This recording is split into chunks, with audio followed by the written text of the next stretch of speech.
Assalamualaikum warahmatullahi wabarakatuh. Halo teman-teman, perkenalkan nih nama saya Muhammad Muslimin dari kelas C yang mana NIM saya 220102110014. Yang mana pada pertemuan kali ini akan membahas tentang matkul ekonomi Islam. Yang mana tema saya sendiri itu membahas tentang konsep produksi dalam ekonomi Islam dan perbandingannya dengan konsep produksi dalam ekonomi konvensional.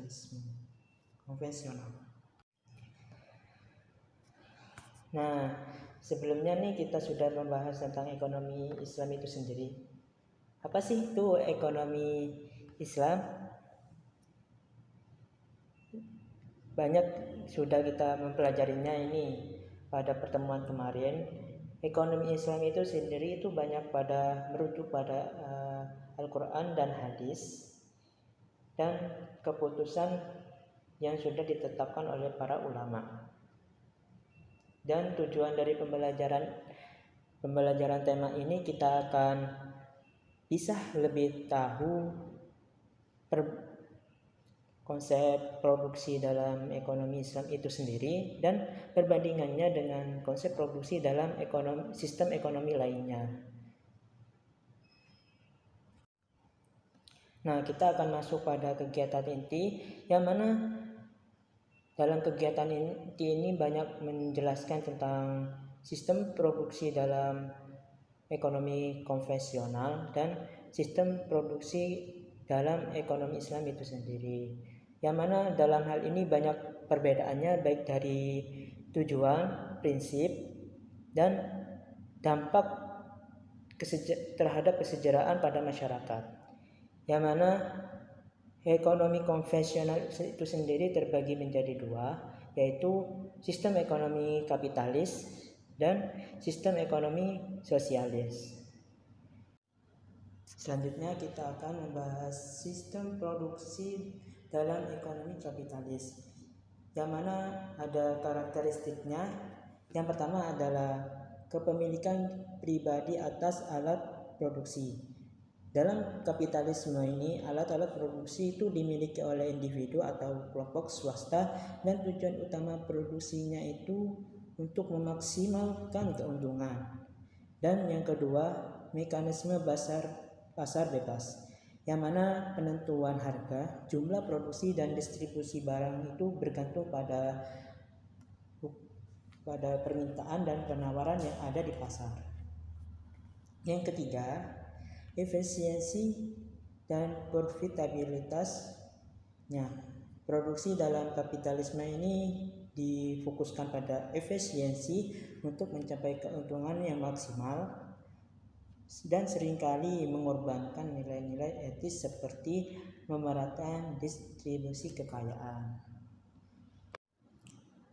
Konsekuensi dari penggunaan konsep produksi dalam ekonomi kapitalisme ini ada 3. Pertama, ketimpangan ekonomi, yang mana ekonomi kapitalisme ini seringkali menyebabkan kesenjangan yang besar antara yang kaya dan yang miskin. Karena distribusi keuntungan yang tidak merata, sumber daya cenderung terkonsentrasi pada segelintir orang yang memiliki alat produksi. Yang kedua, eksploitasi, yang mana dalam hal ini banyak terjadi pengurasan dalam sumber daya alam. Dan yang ketiga adalah tenaga kerja. Dalam sistem kapitalis ini, buruh sering dianggap sebagai komoditas yang diperdagangkan dengan upah rendah untuk memaksimalkan laba dari perusahaan. Yang mana contohnya di beberapa negara maju yang menerapkan sistem kapitalis ini, seperti Amerika Serikat, itu terjadi ketimpangan ekonomi yang seringkali terlihat pada distribusi kekayaan, di mana 1% populasi memiliki sebagian besar kekayaan nasional. Di sisi lain, banyak pekerja berjuang dengan upah rendah dan akses terbatas pada layanan kesehatan dan pendidikan. Nah, selanjutnya sistem produksi dalam ekonomi sosialis, yang mana memiliki beberapa karakteristik, yaitu yang pertama adalah kepemilikan kolektif. Dalam sistem sosialisme ini, alat-alat produksi itu dimiliki oleh pemerintah atau oleh negara atau masyarakat, pemimpin masyarakat, yang mana tidak ada kepemilikan pribadi atas aset-aset besar dan semua orang berhak atas bagian yang sama dari sumber daya tersebut. Yang kedua ini distribusi kekayaan yang terencana. Dalam hal ini distribusi barang dan jasa yang diatur oleh pemerintahan pusat dengan tujuan mencapai pemerataan kesejahteraan bagi seluruh masyarakat. Yang ketiga ini tidak ada pasar bebas. Sistem sosialisme ini tidak bergantung pada mekanisme pasar, tetapi pada rencana ekonomi yang ditentukan oleh negara yang menganut ekonomi sosialisme ini. Selanjutnya, konsekuensi dari penggunaan ekonomi sosialisme ini pada kesejahteraan masyarakat. Yang pertama adalah pemerataan kekayaan, yang mana sistem sosialisme itu sendiri bertujuan untuk mengurangi ketimpangan ekonomi dengan mendistribusikan kekayaan secara merata, namun seringkali ini menyebabkan kurangnya insentif untuk bekerja lebih keras atau berinovasi yang pada akhirnya dapat menurunkan produktivitas pada ekonomi sosialisme ini. Dan kedua ini kehilangan kebebasan ekonomi, yang mana kebebasan dalam ekonomi sosialisme ini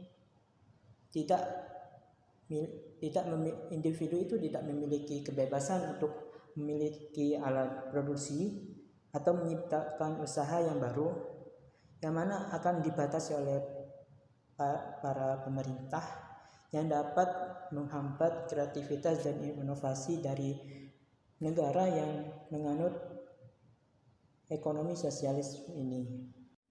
Contoh dari negara yang menggunakan ekonomi sosialisme ini adalah Uni Soviet atau Rusia yang terdahulu, yang mana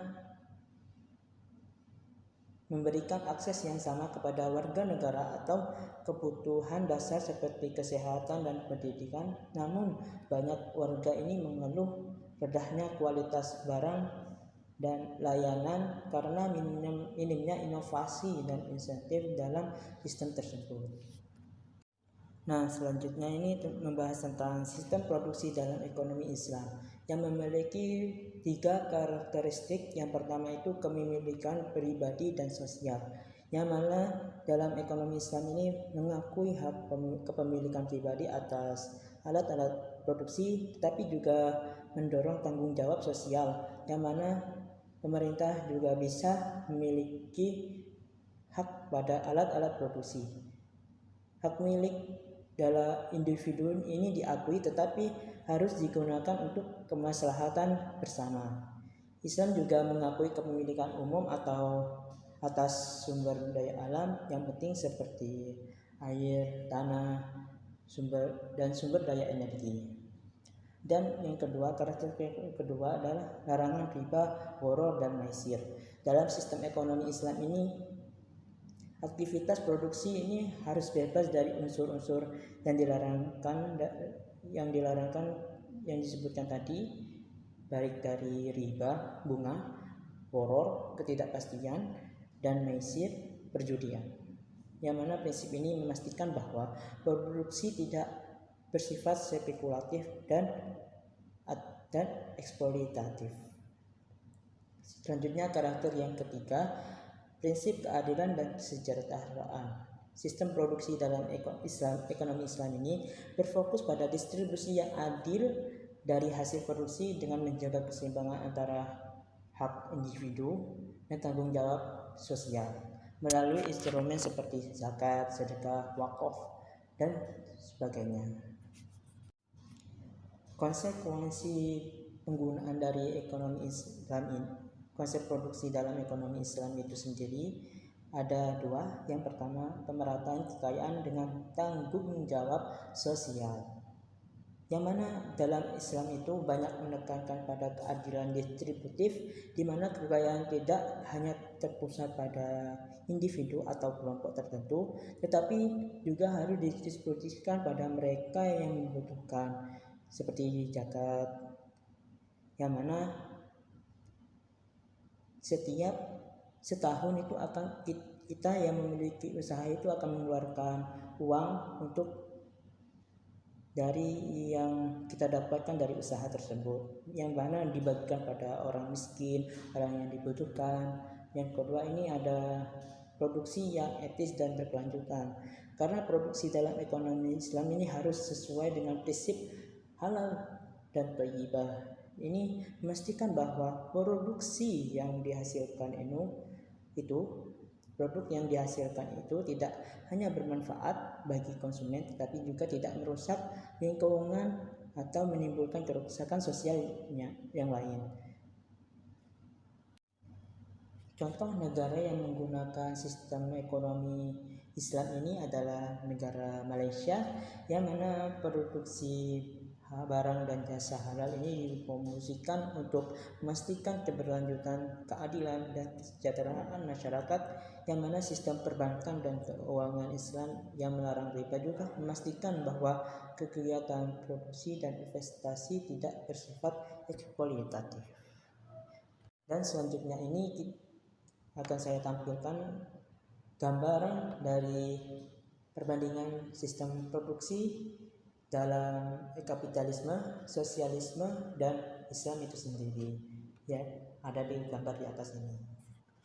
Nah, kita akan masuk pada kegiatan penutup, yang mana dalam kegiatan penutup saya ini akan memberikan satu pertanyaan pada kalian yang menonton video ini, dan kalian akan menjawab komentar di bawah ini.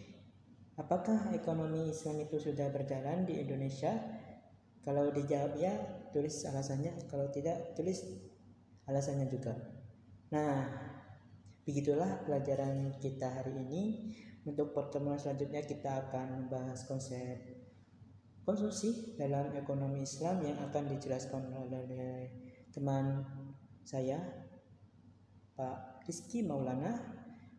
Terima kasih telah mendengarkan video ini. Wassalamualaikum warahmatullahi wabarakatuh. Sampai jumpa.